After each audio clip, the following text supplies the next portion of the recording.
हमारी उम्र गिनी चुनी है, तो अगर हमने वाकई भारतीय बौद्ध महासभा को मजबूत करना है, बाबा साहब के सपनों के अनुसार हमने इस भारत को बौद्धमय बनाना है, तो हमें अपने बच्चों और महिलाओं में बुद्धिज्म पैदा करना पड़ेगा। जो संस्कार हैं बच्चे संस्कारित करने ही पड़ेंगे।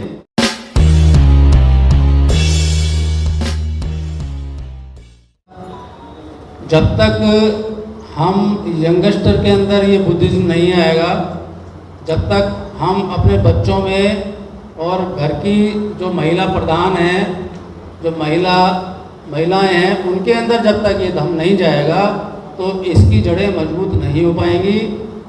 ये हम तक सीमित रह जाएगा, हमारी मृत्यु के पश्चात ये हम तक ही खत्म हो जाएगा, क्योंकि हमने अपने बच्चे इस लायक किए नहीं। अगर आप दूसरे धर्मों की बात करेंगे तो उसमें बच्चों और महिलाओं की तादाद काफ़ी होती है, और यही कारण है कि वो उसकी जो जड़ें हैं उस धर्म की, वो बच्चों और महिलाओं से मजबूत होता है। बच्चे की उम्र बहुत ज़्यादा होती है, हमारी उम्र गिनी चुनी है, तो अगर हमने वाकई भारतीय बौद्ध महासभा को मजबूत करना है, बाबा साहब के सपनों के अनुसार हमने इस भारत को बौद्धमय बनाना है, तो हमें अपने बच्चों और महिलाओं में बुद्धिज्म पैदा करना पड़ेगा। जो संस्कार हैं बच्चे संस्कारित करने ही पड़ेंगे, तब हम आगे बढ़ेंगे। ये वर्षावास का समय है, वर्षा शुरू हो चुकी है। सेवादास जी जो प्रेसिडेंट हैं, सेवादास जैन जी मिलन बोधियार से आए। तथागत भगवान बोध सत्य बाबा साहब डॉक्टर भीमराव अम्बेडकर, आज की सभा के अध्यक्ष CS भंडारी जी, पूजनीय बिल्कुल, और सभी धर्म उपासकों, 17 बार हमने धम्म यात्रा कराई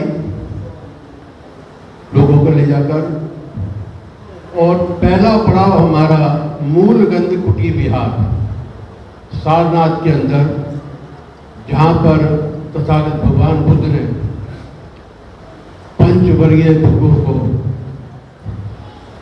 जो प्रथम उपदेश दिया, वहाँ से हम शुरू करते हैं। सम्राट अशोक ने पूरी एशिया में भगवान बुद्ध का प्रचार किया, और राजा वैदत मौर्य की हत्या के बाद इस देश में ब्राह्मणशाही का विजय हुआ, बौद्ध धर्म को खत्म किया गया। इसके बाद अगर भारत में बौद्ध धर्म आगे बढ़ा तो वो सबसे बड़ा योगदान बाबा साहब डॉक्टर अम्बेडकर को जाता है। तो हमें थोड़ी सी बाबा साहब पे भी चर्चा कर लेनी चाहिए। बाबा साहब के जीवन से जुड़ी एक घटना मैं आपके सामने रखना चाहता हूँ। सन 1930 में जब बाबा साहब डॉक्टर अम्बेडकर नासिक के काला राम मंदिर में प्रवेश कर रहे थे, तो वहाँ के मनुवादी लोगों ने, ब्राह्मणवादी लोगों ने बाबा साहब को अंदर घुसने नहीं दिया। लेकिन यहाँ पहले मैं ये बताना जरूरी समझता हूँ कि आखिर ये ब्राह्मणवादी हैं कौन। हमारे जाट और चमारों में भी ब्राह्मणवादी है,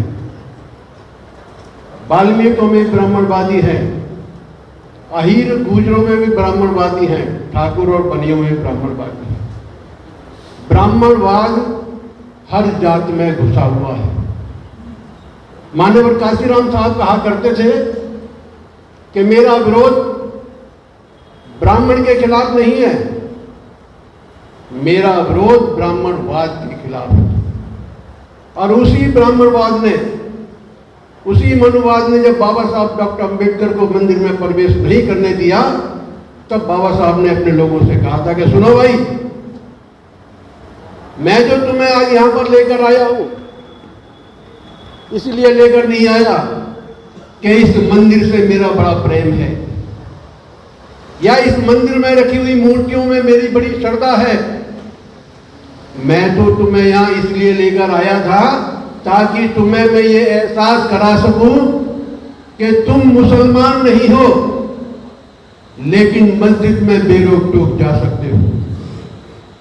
तुम ईसाई नहीं हो, लेकिन गिरजाघर के अंदर भी बेरोक टोक जा सकते हो।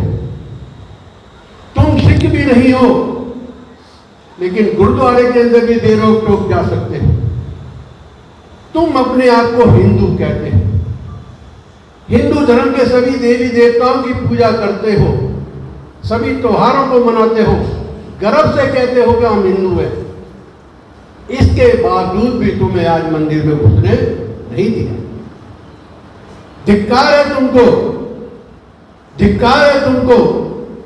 अगर तुम चाहते हो कि तुम्हें सम्मान मिले तो इन मंदिरों का पीछा छोड़ दो, तुम्हारा भला हो जाएगा। इन फर्जी देवी देवताओं का पीछा छोड़ दो, तुम्हारा भला हो जाएगा। मजबूर होकर बाबा साहब डॉक्टर अंबेडकर ने 14 अक्टूबर 1935 को येवले के मैदान में यह घोषणा की थी कि मैं हिंदू के रूप में पैदा हुआ, लेकिन मेरी शक्ति में शामिल है कि मैं हिंदू के रूप में मरूंगा नहीं। अगर बाबा साहब चाहते तो उसी टाइम बौद्ध धर्म अपना सकते थे, लेकिन बाबा साहब को समाज को भी तैयार करना था और समाज के साथ साथ खुद को भी तैयार करना था। बाबा साहब ने मुस्लिम धर्म के बारे में सोचा तो उन्हें पता चला कि मुस्लिम धर्म भारत का धर्म नहीं, ये अरब से चलकर आया। उन्होंने ईसाई धर्म के बारे में सोचा, ईसाई धर्म के बारे में पता चला कि ये भारत का धर्म नहीं, ये रोम से चलकर आया है, इटली से चलकर आया है। उन्होंने बौद्ध धर्म के बारे में सोचा कि बौद्ध धर्म भारत का धर्म है, लेकिन आज इस धर्म को भारत से खत्म कर दिया गया। लेकिन सारी दुनिया के लोग आज भारत को बुद्ध की निगाहों से देखते हैं, किसी राम और कृष्ण की निगाहों से नहीं देखते, किसी ब्रह्मा विष्णु महेश की निगाहों से नहीं देखते, किसी चमत्कार की निगाहों से नहीं देखते। वे विज्ञान में विश्वास रखते हैं, साइंस में विश्वास रखते हैं। 21 साल बाबा साहब ने जानने में लगा और 21 साल के बाद 14 अक्टूबर 1956 को नागपुर के अंदर 5 लाख लोगों को तैयार कर कर उन्होंने हिंदू धर्म का त्याग किया और बौद्ध धर्म स्वीकार किया। लेकिन क्या आप जानते हैं, बौद्ध धर्म ग्रहण करने के साथ साथ उन्होंने अपनी 22 प्रतिज्ञाएं भी जारी की थी। अगर तुम चाहते हो कि तुम्हें सम्मान मिले और तुम्हारा भला हो तो मेरी 22 प्रतिज्ञाओं पर भी चलना होगा। तो ना तो कोई आज बाबा साहब की 22 प्रतिज्ञाओं पे चलता है, ना भगवान बुद्ध की बातों पे चलता है। साथियों, बहुत सारे बौद्ध बने हैं, चाहे बीपी मौर्य बौद्ध बने हो, चाहे संतप्रिय गौतम बौद्ध बने हो, चाहे इसी अंबेडकर भवन में उदित राज बौद्ध बने हो, चाहे अठावले बौद्ध बने हो, ये सारे के सारे नाम के बौद्ध बने हैं। और इसका सबसे बड़ा सबूत देना चाहता हूं, इनाम के बौद्ध बने हैं। तो जब कुर्सी की बात आती है और लालच की बात आती है तो जय भीम करते फिरते हैं, और जब कुर्सी की बात आती है जय भीम और नमो बुद्धाय को छोड़ के जय श्री राम कहने लगते हैं। तो साथियों, इसका सबसे बड़ा सबूत, एक मिनट, इसका सबसे बड़ा सबूत मैं और देना चाहता हूं कि जब बाबा साहब ने 1935 को येवला के मैदान में एक घोषणा करी थी कि मैं हिंदू धर्म में पैदा हुआ लेकिन हिंदू धर्म मरूंगा नहीं, ये मेरे बस में है। उस समय लाहौर के अंदर आर्य समाजियों ने जाति तोड़ो समाज जोड़ो के तहत जाति तोड़ो मंडल के नेतृत्व में एक प्रोग्राम को रखा और उस प्रोग्राम का अध्यक्ष चीफ गेस्ट बाबा साहब डॉक्टर अंबेडकर को बनाया। बाबा साहब ने भी इसकी स्वीकृति दे दी, लेकिन उनके अंदर बाबा साहब की चुगली हो गई कि भाई आप डॉक्टर अंबेडकर को बुला तो रहे हो, क्या आप जानते हो कि वो क्या बोल सकते हैं? तो उनका एक प्रतिनिधिमंडल बाबा साहब के पास आया और कहने लगा कि बाबा साहब, हमने आपको अध्यक्ष बनाया है, चीफ गेस्ट बनाया है, आप जो भी कुछ बोलना चाहते हो आप हमें वो लिख के दे दीजिए ताकि उसे ले जाकर हम अपनी समिति में पास करा सकें। बाबा साहब ने भी 2 दिन 3 दिन लगाकर लिख के दे दिया, बुला के लो भाई ले जाओ। लेकिन जब वो पढ़ा और पढ़ने के बाद फिर वापिस आए, कहने लगे बाबा साहब, डॉक्टर अम्बेडकर साहब, आपका लेख बहुत बढ़िया है, बहुत सुंदर है। अगर इसमें से आप इस पैरे को हटा दें तो इसमें और 4 चांद लग जाएंगे, और 4 चांद लग जाएंगे।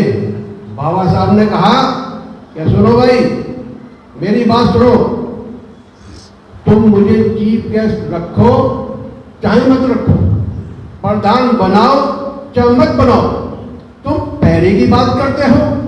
अगर तुम ये कहो कि इस कोमा को हटा दो तो मैं इसके लिए भी हटाने को तैयार नहीं। तब उन्होंने उस प्रोग्राम को पोस्टपोन कर दिया, खत्म कर दिया, और बाबा साहब के उस लेख से ये लोग तिल मिला गए थे। मैं कहना तो आगे बहुत और कुछ चाहता, थोड़ा बहुत और कहना चाहता था, लेकिन समय की पाबंदी देखकर जय भीम, जय भारत। सब्सक्राइब करें आपके अपने चैनल समता आवाज़ टीवी को, बेल आइकन दबाना ना भूलें सबसे पहले हमारी वीडियो देखने के लिए।